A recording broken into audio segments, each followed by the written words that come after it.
Hi, I'm Martin Hans Lorie. I'm a one-part member of a four-girl art group, and we're exhibiting here at Kensington and Chelsea Civic Gallery. This story is about Sarah Forbes Bonetta, who was an African princess whose tribe was obliterated by a neighbouring tribe. She was left cowering in the tent and taken prisoner by the Yahomi prince of the tribes.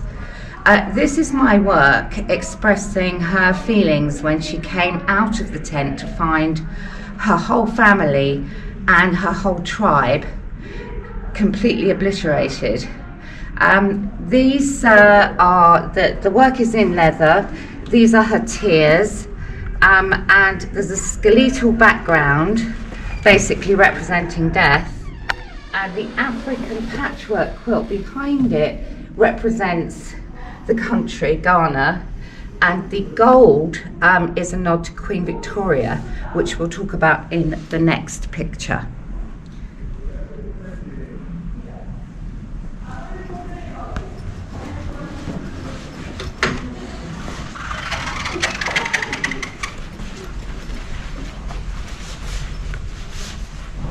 Sarah was then taken by a captain of a boat called Bonetta.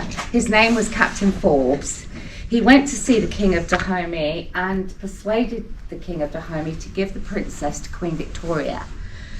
Queen Victoria then adopted her and brought her up in Buckingham Palace, and she was educated. She was taught to write, to read, to play the piano, and paint. And she became quite the young lady. At the age that she was captured, which was 8, 9, she was stayed in Buckingham Palace until she was 18, when she was then married off to a Sierra Leone businessman and lived in Sierra Leone. This is her pregnant with her firstborn, who became Queen Victoria then became this baby's godmother, and she named the baby Victoria. Again, we have the skeletal marks, but not so raw around the wound. They're quite healed as pleats.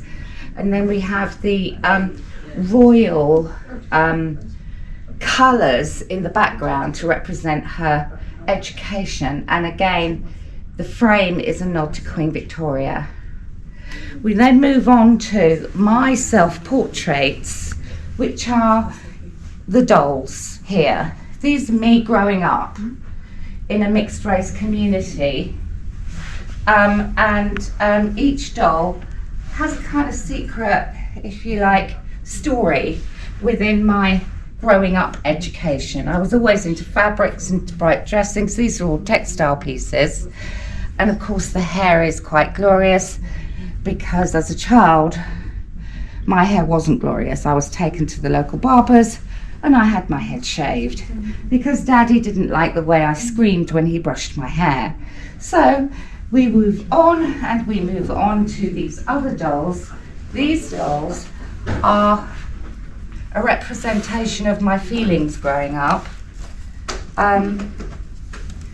There's one of me crying here in leather. It's a dress on a doll, and one of the way I thought I looked. And then we move on to the next doll, which is me growing up feeling very restricted, and I'm bound in leather. Most of the dolls they're all made in leather bar one. But I'm coming out of it, coming out of this feeling of being different, being ugly, because I was born in 56, so you know, I was sort of a child between 56 and 60, when it wasn't good to be a brown baby, a brown child, walking around showing that your parents were mixed race, your father was African, mother English, and that they'd lain together because it was forbidden. And generally, it wasn't acceptable by the white community at that time. So here we move on to my paintings, which are the emotions of the dolls, and they're quite complicated. And here is me, and these are my emotions outside of myself, and the black eyes are people looking at me and watching me. And this one is, again, the black eyes, people watching me, but in my hair I've got creatures. And these were me painting the dolls from the outside in and feeling the emotions of the dolls. So together they kind of represent a self-portrait of myself. Thank you.